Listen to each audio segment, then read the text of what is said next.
تو سعادت مند بیٹے کو غور سے وہ بات سننی چاہیے۔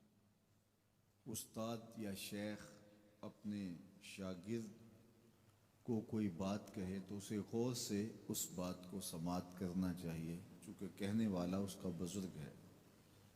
لیکن وہ بزرگ، وہ شیخ، وہ استاد اگر ساتھ قسم بھی کرے تو پھر اور زیادہ مضمون کی اہمیت ہو جاتی ہے کہ یہ کوئی اہم مضمون تھا جس سے قبل قسم کی جا رہی ہے۔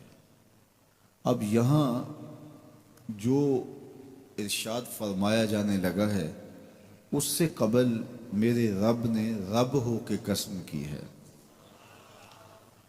میرا مالک تو یوں بھی کہہ دیتا تو کافی تھا، لیکن مضمون اتنا اہم ہے کہ اس کو بیان کرنے سے قبل میرے رب نے قسم کی، اور پھر قسم بھی ایک نہیں کی، 5 قسمیں کی۔ والعادیات ضبحا، قسم ہے ان گھوڑوں کی جب وہ تیز دوڑیں تو ان کے سینوں سے آواز نکلتی ہے۔ راہ حق میں جہاد کے لیے جب گھوڑے دوڑتے ہیں تو ان کے سینوں سے نکلنے والی آواز اللہ کو کتنی محبوب ہے کہ ان گھوڑوں کی قسم کی۔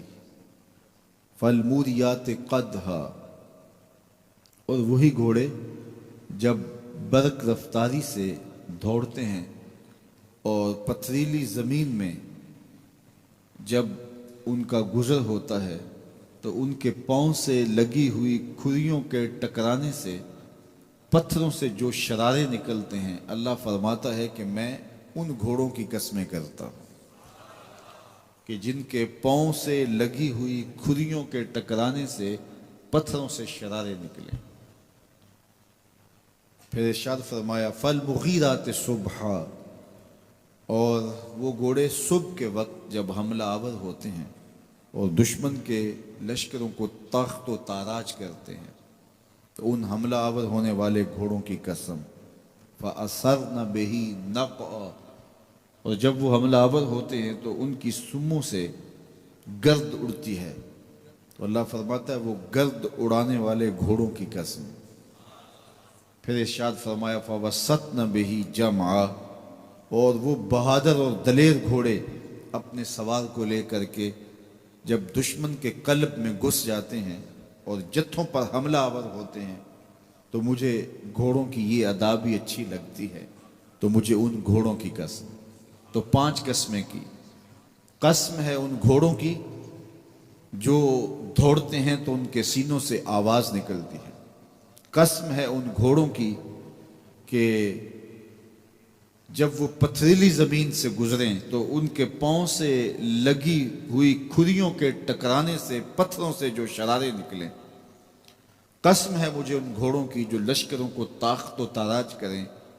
قسم ہے ان گھوڑوں کی جب وہ حملہ آور ہوں تو گرد اڑے، اور قسم ہے ان گھوڑوں کی جو لشکروں کے کلیجے چیر دیں اور آگے بڑھ جائیں اور دشمنوں کے جتھوں پہ حملہ آور ہوں۔ تو ان 5 قسم کے گھوڑوں کی میرے رب نے قسم کی ہے۔ اللہ اکبر!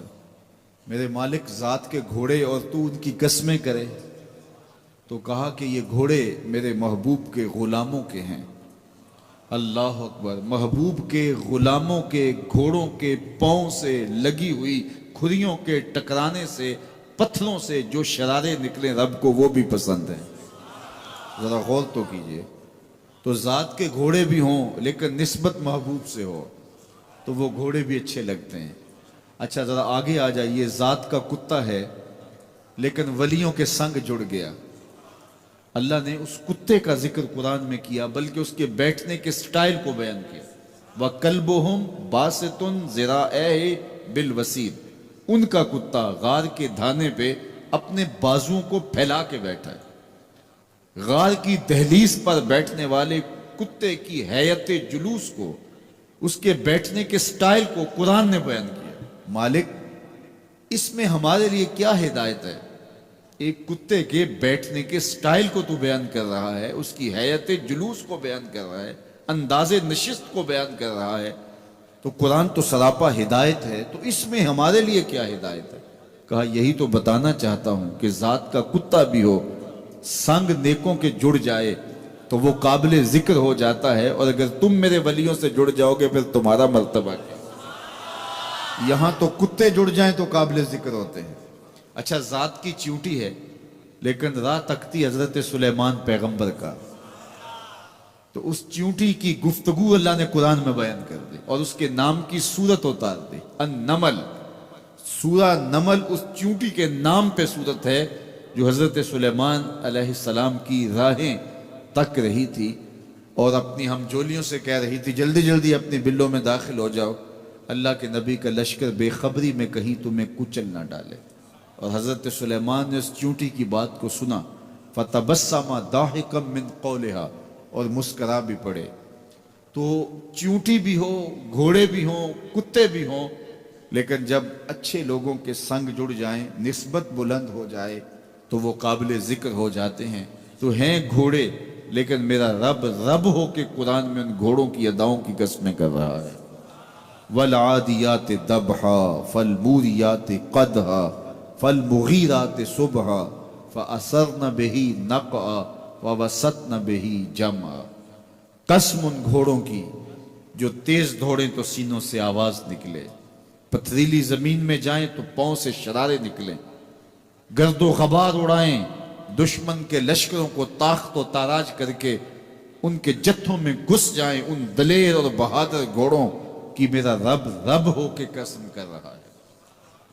یہاں قسم کی بات چلی تو اللہ نے محبوب کے گھوڑوں کی قسم کی، گھوڑوں کی اداؤں کو پسند کیا۔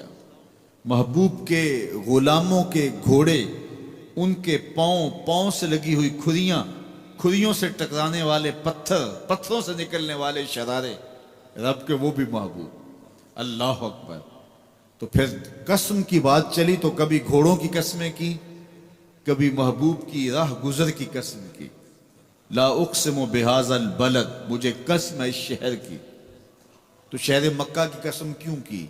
وہاں کعبۃ اللہ ہے، مقام ابراہیم ہے، چاہے زمزم ہے، صفا و مروہ ہے، مزدلفہ ہے، منا ہے، عرفات ہے، قدم قدم انوار کی برستی برکہ ہے، مطاف ہے، حتیم ہے، مستجاب ہے، مستجار ہے، ملتزم ہے، باب کعبہ ہے، سقف بیت اللہ ہے، قدم قدم پہ انوار برس رہے ہیں۔ شاید میرے رب نے قسم اس لیے کی ہو، شاید قسم اس لیے کی ہو، لیکن میرا رب کہتا ہے لا اقسم بہذا البلد، مجھے قسم ہے شہر کی، یعنی شہر مکہ کی۔ کیوں؟ یہاں کعبۃ اللہ ہے، یہاں مقام ابراہیم ہے، یہاں مزدلفہ ہے، منا ہے، عرفات ہے۔ کیوں قسم؟ وانت حل بہذا البلد، محبوب اس شہر کی گلیوں نے تیرے قدم چومے۔ اے انت مقیم فی ھذا البلد، امام قرطبی نے اس کا مفہوم بیان کیا، محبوب آپ کی اقامت اس شہر میں ہے، آپ کے سانسوں کی خوشبو سونگھی ہے شہر کی فضاؤں نے، اس لیے مجھے شہر کی قسم کہ محبوب یہاں تم جو رہتے ہو۔ اللہ اکبر۔ تو محبوب کے شہر کی قسم کی، والعصر، محبوب کے زمانے کی قسم کی، والضحیٰ، محبوب کے چہرے کی قسم کی، واللیل، محبوب کی لٹکتی زلفوں کی قسم کی۔ کبھی کہا محبوب تیرے چہرہ زیبا کی قسم، کبھی کہا تیری زلف عنبری کی قسم، کبھی کہا تیرے شہر نور کی قسم، کبھی کہا تیرے زمانہ ہنسی کی قسم۔ اور پھر قسم کا باب چلا تو بات کہاں تک پہنچی؟ محبوب نہ صرف تیرے شہر کی قسم، نہ صرف تیری گلیوں کی قسم، نہ صرف تیرے چہرہ زیبا کی قسم، نہ تیری زلف نور کی قسم، نہ تیرے عہد زرعی کی قسم، محبوب تیری قسم تو ہے ہی تیرے غلاموں کے گھوڑوں کے پاؤں سے لگی ہوئی کھریوں کے ٹکرانے سے جو شرارے اڑتے ہیں، میں خدا ہو کے ان شراروں کو بھی پسند کرتا ہوں اور ان گھوڑوں کی بھی قسمیں کرتا ہوں۔ یہ قرآن ہے نا، والعادیات ضبحا، قسم ہے محبوب تیرے غلاموں کے گھوڑوں۔ اللہ اکبر۔ قسم ہے ان کے سینوں سے نکلتی آواز کی، قسم ہے ان کے پاؤں سے نکلتے ہوئے شراروں کی، قسم ہے ان کی خوبصورت اداؤں کی، ان اداؤں والوں گھوڑوں کی قسم۔ اللہ اکبر۔ یہ قسمیں کرنے کے بعد جواب قسم کیا ہے؟ دیکھیے میں یہاں بیٹھا ہوں، اور میں گفتگو کے آغاز پہ ہی قسمیں اٹھانا شروع کر دوں.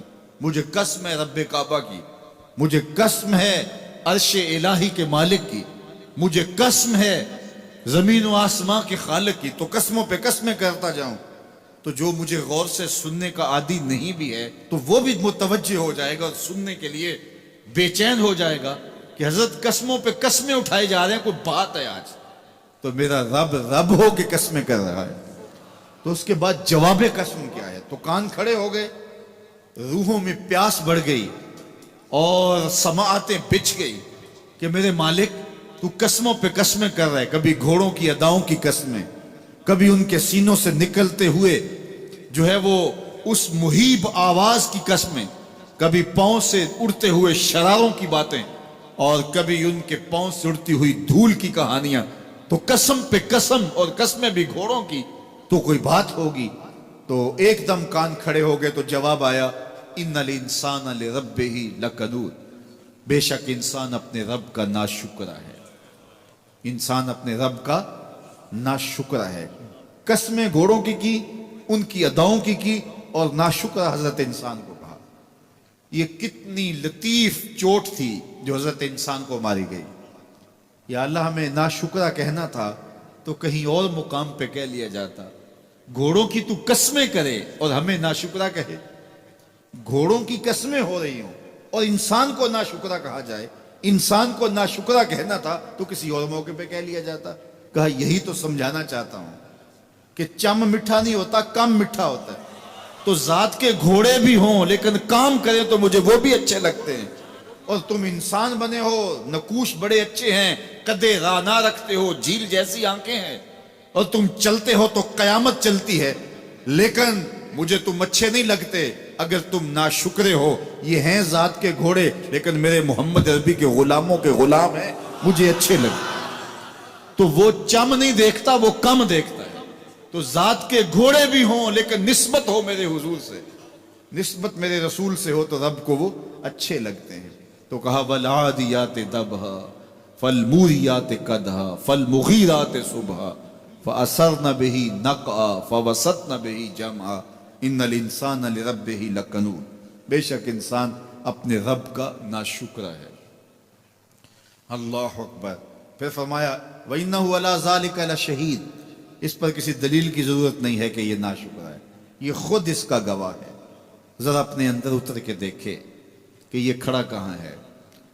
یہ کس قدر نعمتیں پانے کے باوجود شکوے کی زبان کھولے رکھتا ہے. یہ ناشکرا ہر وقت اس کی نعمتوں کی ناشکری کرتا رہتا ہے. جتنی نعمتیں اس کو عطا کی، اس کو تو ہم نے جو چمکتی روشن آنکھیں دی ہیں، اس کو بولتی زبان بخشی ہے، خوبصورت چہرہ دیا ہے، قد رانا بخشا ہے، اس کو دماغ دیا ہے، دماغی قوتیں عطا کی ہیں، اور اس کو سننے والے کان دیے، اس کی زبان پہ ذائقے رکھ دیے، نظام انہضام، نظام تنفس، کیا کیا نہیں سے عطا کیا. لیکن ہر وقت یہ ناشکری کے کلمات ہی بولتا رہتا ہے. میرے پاس یہ بھی نہیں، یہ میرے پاس یہ بھی نہیں، میرے پاس یہ بھی نہیں.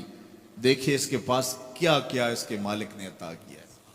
تو یہ ہر وقت ناشکری. اور پھر جوں ہم قیامت کے قریب ہوتے چلے جا رہے ہیں، ناشکری بڑھتی چلی جا رہی ہے. میں کوئی بہت لمبی عمر نہیں رکھتا، لیکن مجھے آج سے 35 سال پہلے کے حالات کی ہوش ہے، اور جو میرے سے زیادہ عمر میں ہیں وہ اس سے پہلے کے حالات جانتے ہیں.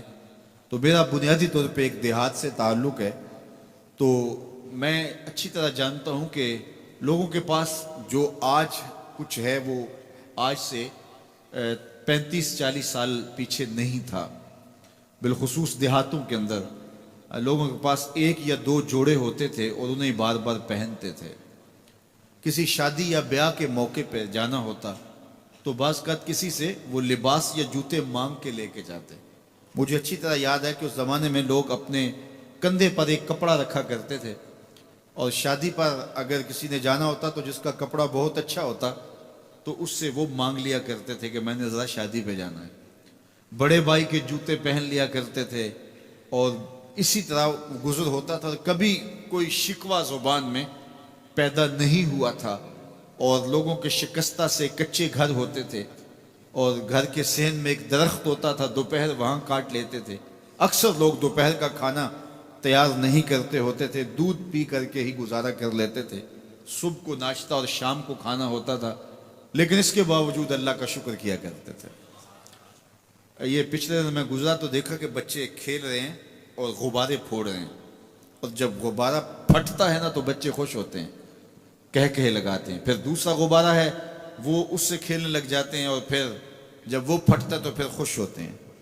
تو میں ذرا رک گیا اور اس منظر کو دیکھنے لگا، اور پھر میں نے کہا کہ غبارہ پھٹتا ہے تو یہ بچے خوش ہوتے ہیں، لیکن جب ہمارا زمانہ ہوتا تھا، جب ہم بچے تھے تو غبارہ پھٹتا تھا، ہم رونے لگ جاتے تھے، چونکہ کھیل ہی ختم ہو جاتا تھا۔ ایک ہی غبارہ ہوتا تھا 5-6 بچوں کے پاس، اور غبارہ پھٹ گیا تو کھیل ختم، تو سارے رونے لگ جاتے تھے۔